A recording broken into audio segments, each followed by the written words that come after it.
Testing, 1, 2, 3. Yep.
Good morning.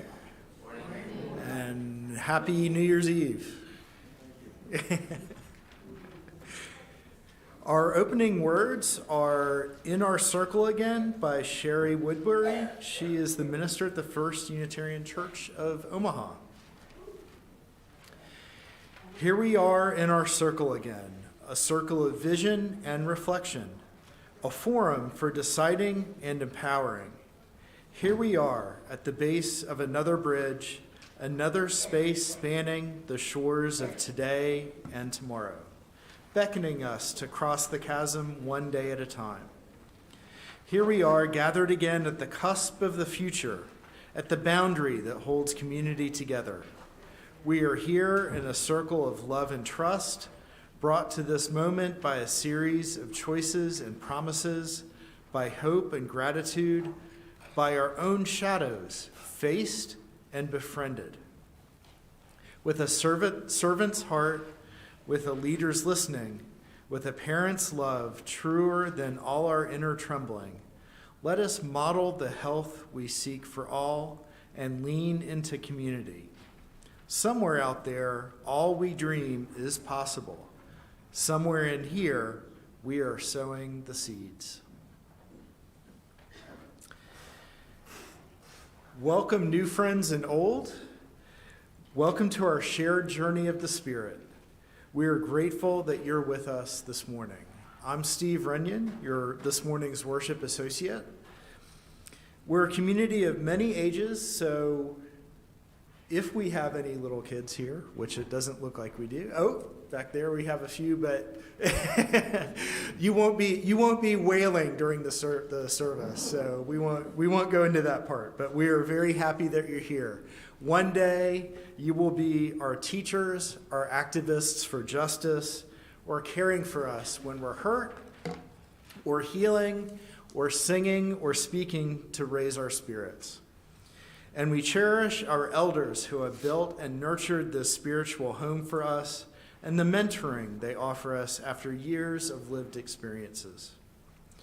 Our service this morning welcomes the new year and features a sermon by Reverend Dr. Sofia Betancourt, the president of the National Unitarian Universalist Association of Congregations. Afterward, you're invited to join us for coffee hour. We have coffee, tea, water, and snacks to share. There are two announcements about upcoming events. There will be a youth, that is ages 13 to 17, bowling event on Sunday, January 7th, so next Sunday, at Hanover Lanes. And the week after, Sunday, January 14th, at 11:45 a.m. in the parlor, there will be a mindfulness meditation. So whether you're an experienced or beginner meditator, you are welcome. We are also active throughout the week, caring for each other and the world around us. So do please look at announcements on the back of your order of service for further announcements. And we will now light our chalice, a Unitarian Universalist symbol of a people gathered in community and the spirit of love.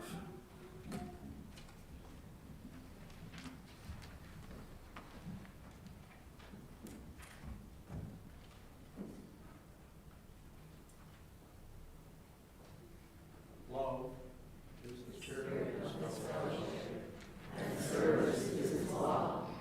This is our great covenant, to dwell together in peace, to seek the truth in love, and to help one another.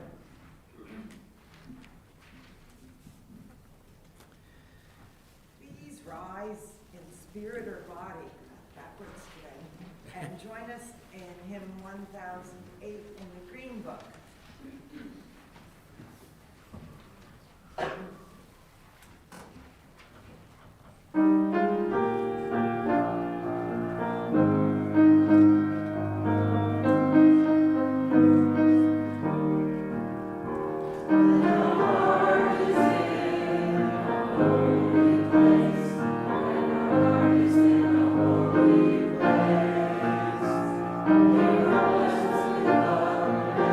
Amazing grace, and heart is in a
Our time for all ages today is recorded, so anybody who wants to come up, please do.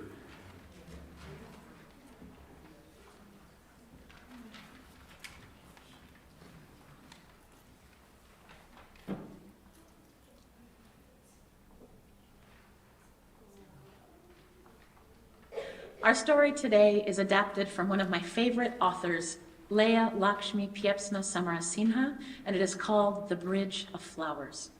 Now I need you to know that this story is told in the voice of a young girl who loves her family very much.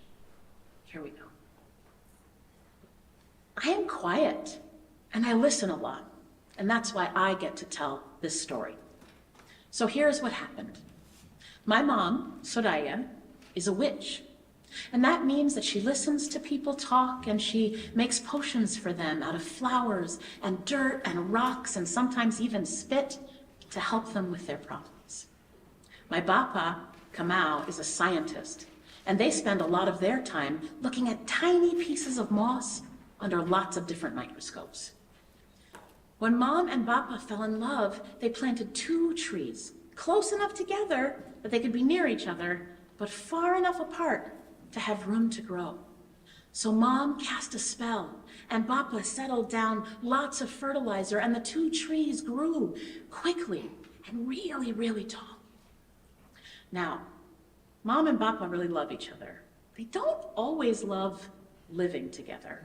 Right, Soraya has a tendency to leave crystals and lipstick and bacon grease everywhere, and Bapa likes clean counters so that the bacon grease doesn't end up in their experiments. They fight about this sometimes.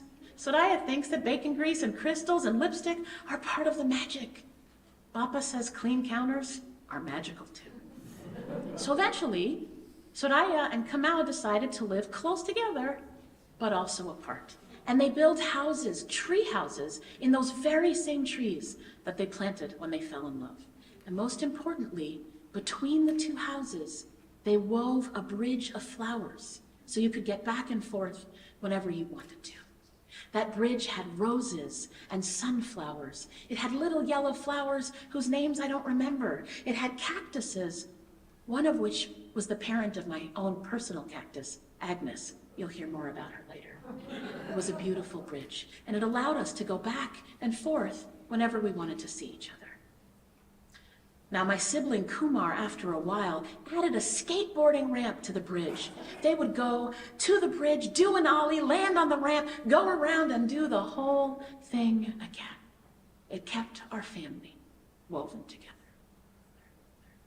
Me, I stay inside often, and I journal, and I'm quiet. Sometimes outside is just too much, but late at night, when the whole world is listening, I like to sit in the middle of the bridge and breathe.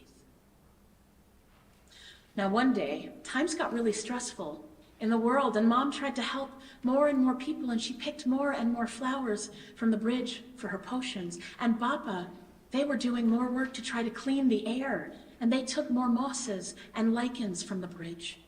They did this work to support the community, and they picked more flowers and more mosses and more lichens. And one morning, when we went outside, we saw that they had picked too much, and the bridge had collapsed. Mom and Papa started fighting about whose fault it was. We just don't have time to deal with this. And they went back to work. This is something parents do sometimes when they're stressed. But Kumar and I didn't think this was okay. Some members of the community suggested that we didn't need a bridge. After all, Soraya had a ramp, Kamau had an elevator. It wasn't as if we couldn't get to each other. But Kumar and I liked the ease of back and forth. What if I left Agnes in the wrong house? What if Kumar needed their backpack? We decided something had to be done. Now, I don't always get along with my sibling, but we talked about it and we strategized and we came up with an idea. So I went to Mom's cabinet, you know, the one she doesn't lock because she trusts us? I took some of her magical honey and her special dirt and seeds, and Kumar took lichens and mosses from Bapa's lab. And we came and we brought our hands together and we thought about what we most wanted. We closed our eyes and we wished for that to come back into being. When we opened our eyes, the bridge was back, but it didn't just connect our houses. It connected our houses and our libraries and the place where Soraya and Kamau go for organizing meetings. It connected us to the shelter and the food bank and all around the community. And the bridge was beautiful. So we went to wake up Soraya and Kamau to show them what we had done, but they were already awake. They were up late, working on saving the world. But they came outside with us and saw the bridge, and it was good. So it turns out that I have magic too, even though I'm quiet. Or maybe because I'm quiet, I have magic. And it's good to live with people you love and to sometimes have enough space for yourself and for growth. And the truth is that sometimes when we least know what we're doing, it's when we are at our most magical. And that is the end of our story.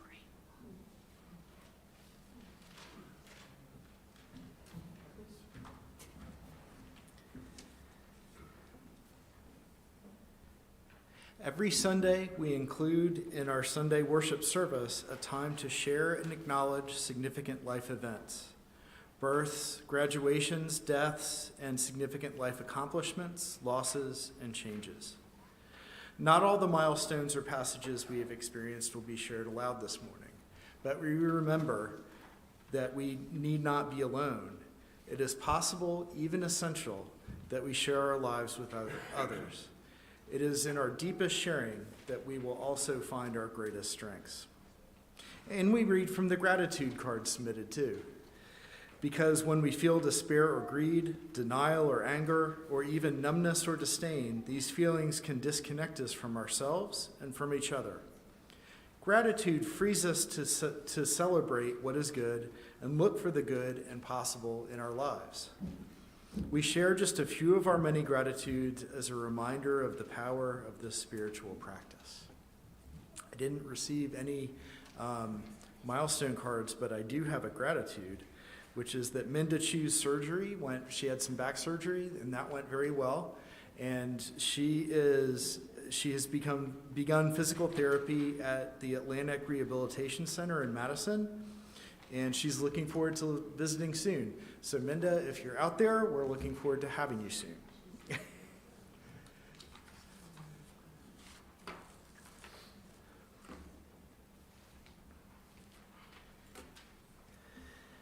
Our meditation comes from Carry Each Other into the New Year by Beth Munholland, the minister of the UU Church of Urbana-Champaign, Illinois. In this new year, may we leave behind the weight of unfulfilled resolutions, of unrealized dreams, and of unrealistic expectations. May we unpack the heavy weight of stories that tell us we are unworthy and unlovable. May we remember that we each carry inside of us a spark of the divine. In this new year, a small vase of red gerbera daisies, a lit taper, and a wooden angel are on a windowsill, outside of which there's a gray winter day. May we carry kindness, gentleness, and hope that hold us through even the hardest days and the most daunting risks. May we carry the weight of memory that reminds us of who we are and the weight of spirit that reminds us we are still becoming. May we carry the seed of knowledge that teaches us that improvement and growth aren't linear and individualistic, but are cyclical and communal. May we carry the wisdom to seek rest and connection, to lean into mutual care. May we carry the certain belief that when we have patterns of thinking and behaving that harm ourselves and others, we can seek resources that will help us move towards healing. May we carry the knowledge that happiness and success take many shapes, and one of those shapes is purpose. May we carry purpose lightly, trusting that it changes and evolves and surprises us. May we carry curiosity, wonder, and the ability to be surprised. This year, may we carry space for all of our flaws, all of our longings, and all of our love, remembering that the truly daring adventure of life is not to be better, better, best, but to show up wholly, authentically, lovingly as ourselves. May we carry these prayers and carry each other into the new year. Our offertory today is going to be split 50-50. There's another hymn. I'm sorry. Yes, there is. And a reading. Okay. Sorry. So, you get to sing Ring Out Wild Bells, and what you don't, oh, you do have it up there. Look who wrote the words, Alfred Lord Tennyson. So please rise in spirit.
Our reading is Winter Blessing by Reverend Dr. Rebecca Parker.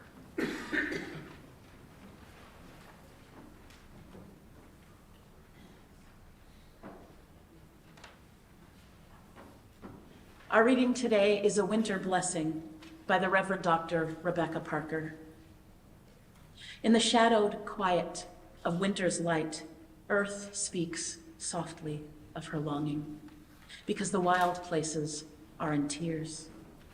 Come, she cries to us, kneel down here on the frosty grass and feel the prayer buried in the ground.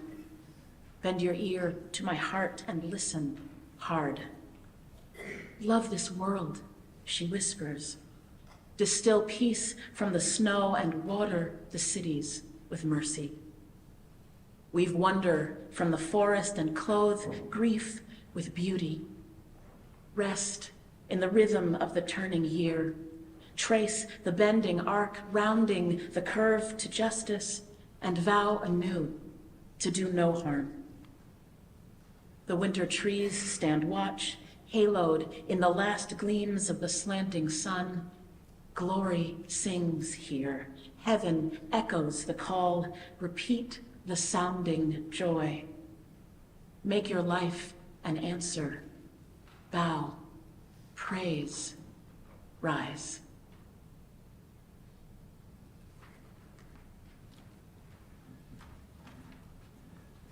Okay, now it is time for the offertory. Today it will be split 50-50 with NORWESCAP, helping to transform poverty into opportunity throughout New Jersey. You can find the donate to text number in your order of service, or you can just put good old cash into the basket or use an electronic donation.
My beloved housemate and chosen family, the Reverend Dr. Devorah Greenstein, has been excited about winter sowing lately.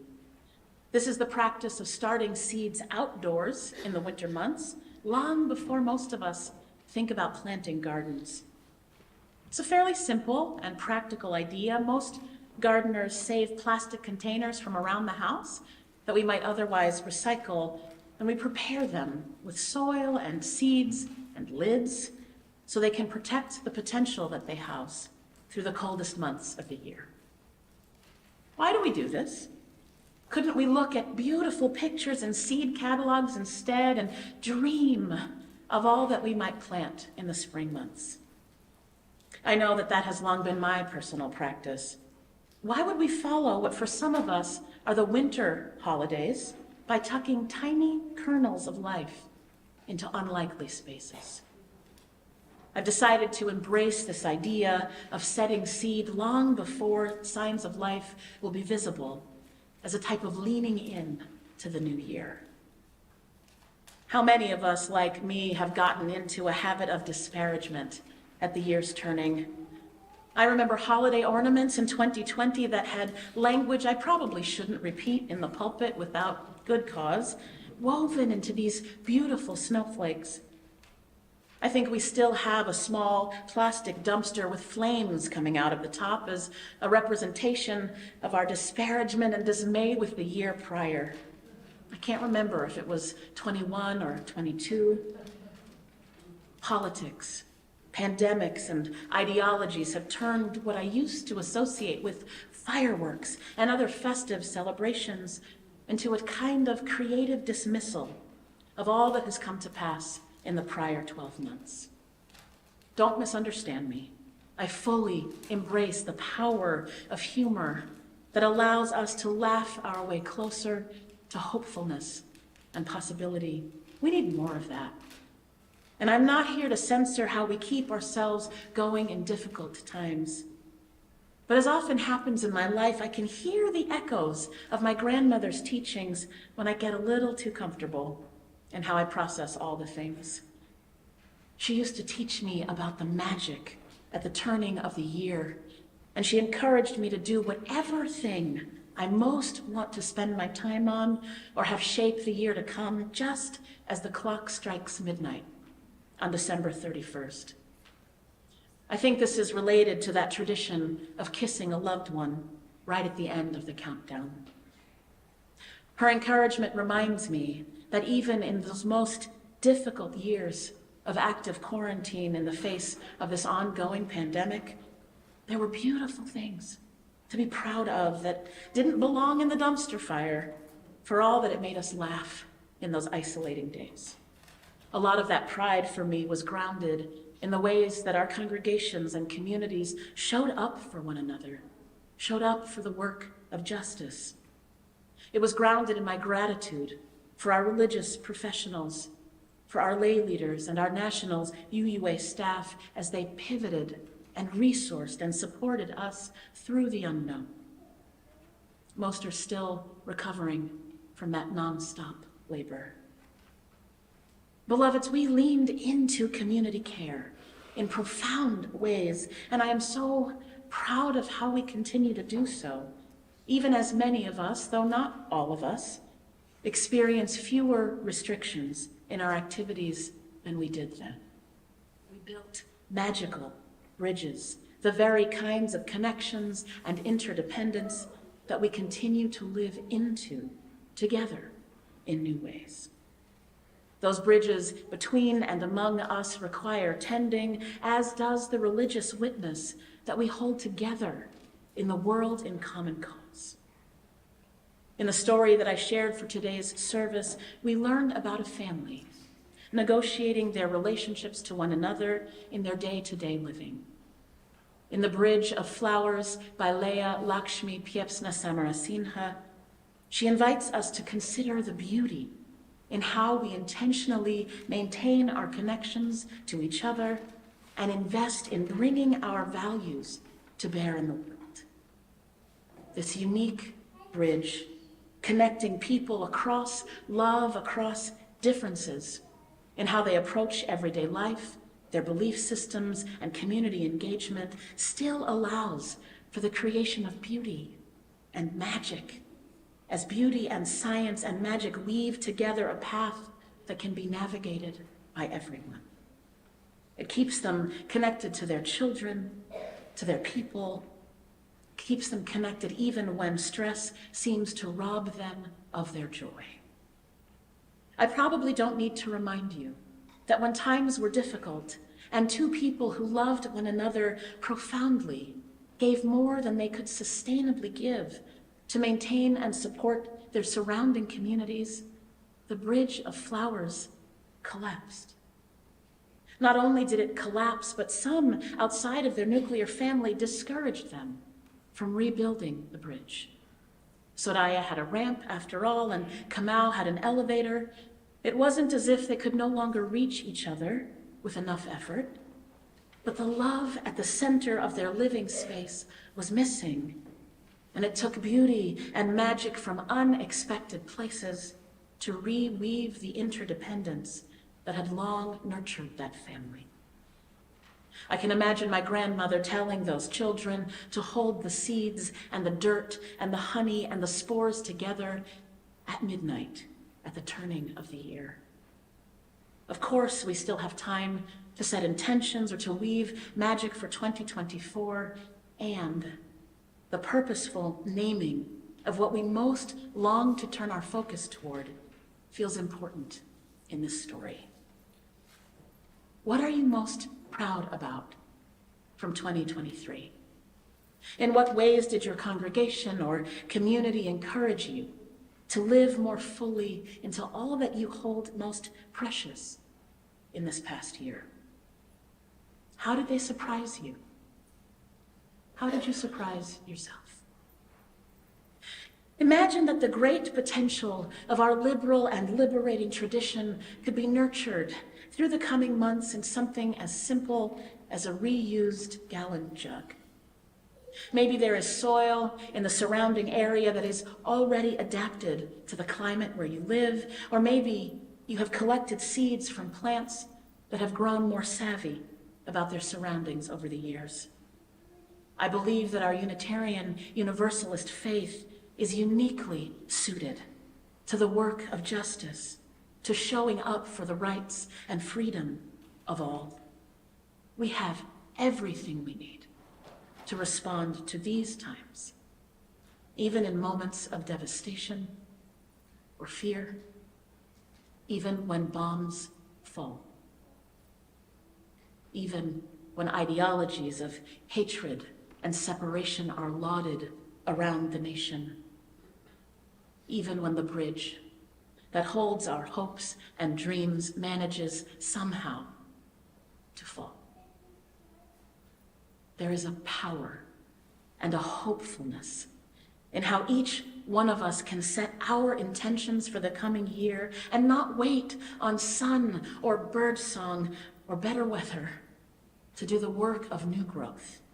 Right? Earth itself can cradle our dreaming as we gear up for all that is yet to come.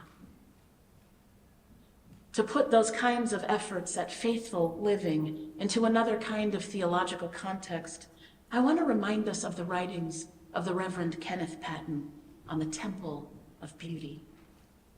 I consider Patton one of our modern Universalist theologians whose draw to universal religion was such that he theorized the idea of a religion for one world, and he worked to bring it into being at the Charles Street Meeting House in Boston.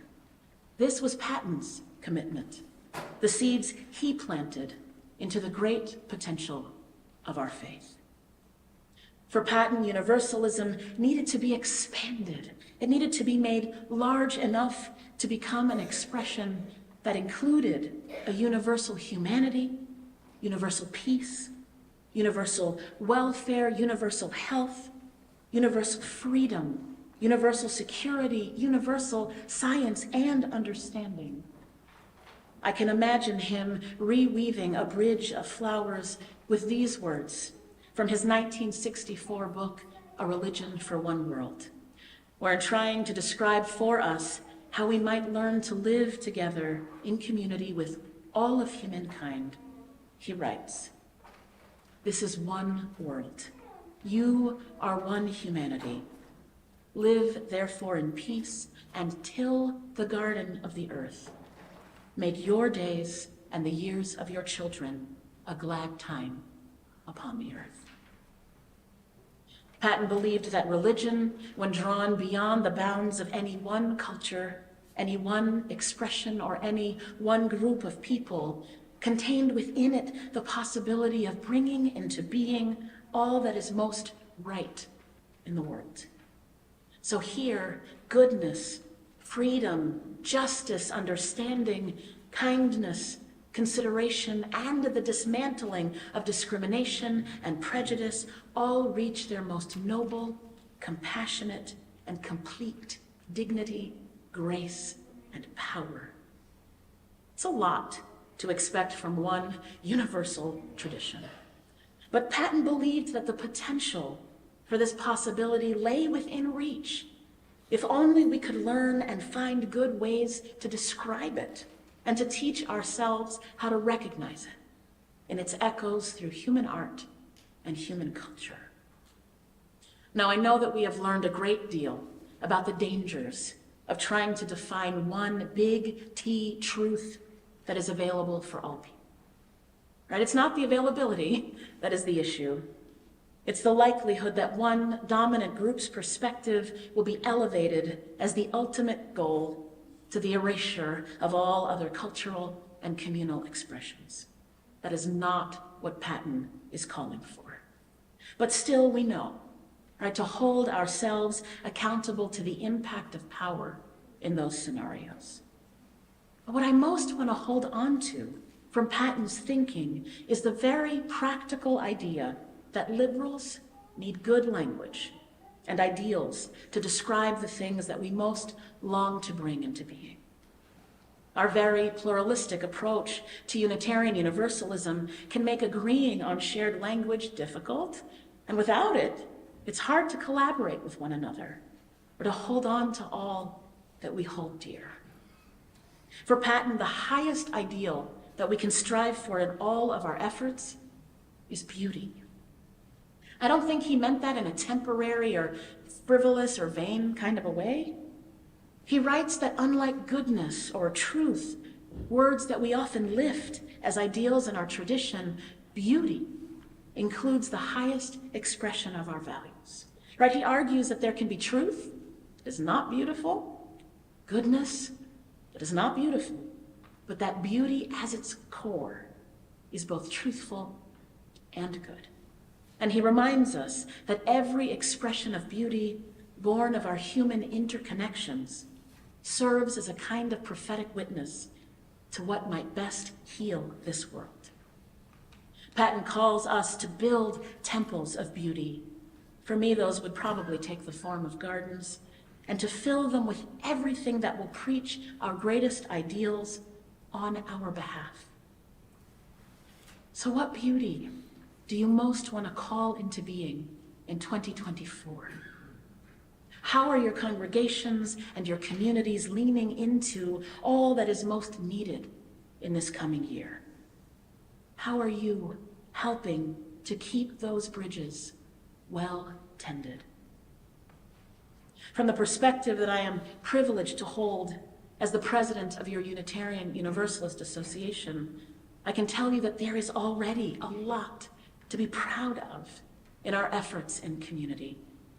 I hear from our field staff that care for each other far beyond the bounds and the limits of Unitarian Universalism remains the bedrock of this faith. I hear from our organizing strategy team again and again as they work with partner organizations around the country that they are thanked for the ways that you serve as the dependable core of volunteer efforts for justice in their communities. I get to witness the ways in which our national level volunteers all across our tradition give their very best to keeping the values and the ideals of Unitarian Universalism alive in the world. And sometimes I get to sit with a few of you in small groups where I'm told again and again how this faith saves lives. Beloveds, I'm not here to tell you what seeds to plant in the coming year. I can tell you some of mine. In this shared ministry and with the wisdom of so many others by my side, I am tucking the seeds of climate justice into my winter sowing this year. Alongside it go the seeds of democratic strategy, bodily autonomy, and decriminalization. With your dedicated national staff, I get to plant seeds of accountability in ministry and congregational life, seeds of leadership development, resource production, ministry with youth and families, and greater equity among our religious professionals writ large. Together, we will continue to sow seeds that protect the most vulnerable among us, and together we will you the vote again in this coming year. The garden of my dreams is born of the great potential that I know lives at the heart of this faith, and the love that we call into being at the center of it all is more than enough to help our dreaming bear fruit. Loves, these have been challenging times, and the beauty that we bring into being together will be enough. May 2024 shower you in blessings, and may you in turn take those blessings and share them in the world. Thank you for all that you are and for all that you will yet do. May it be so. Amen. Ashe, and blessed be.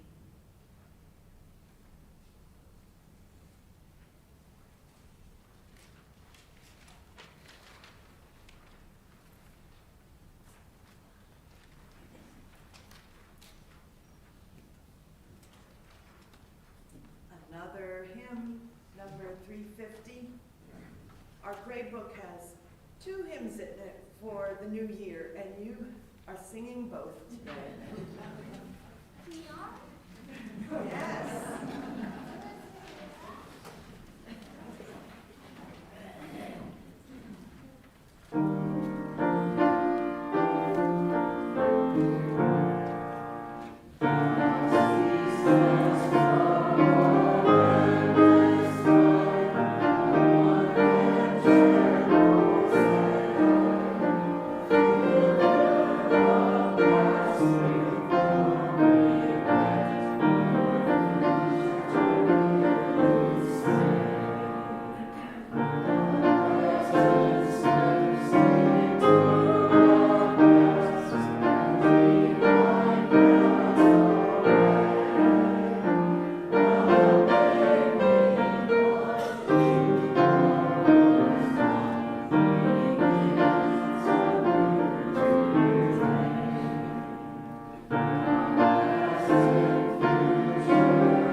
We all know loss and pain.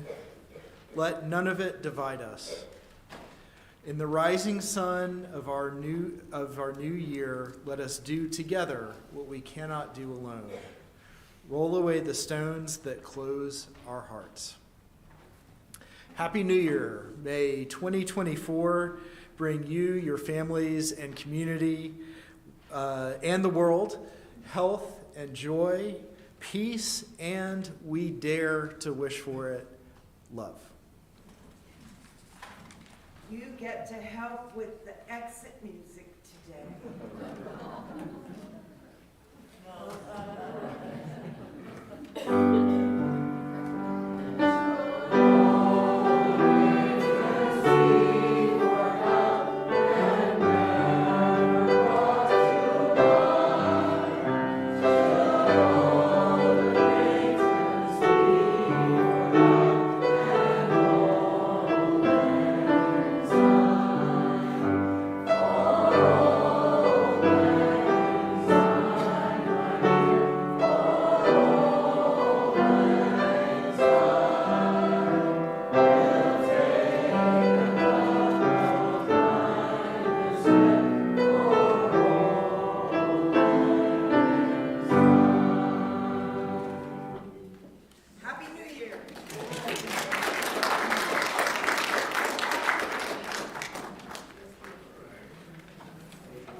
one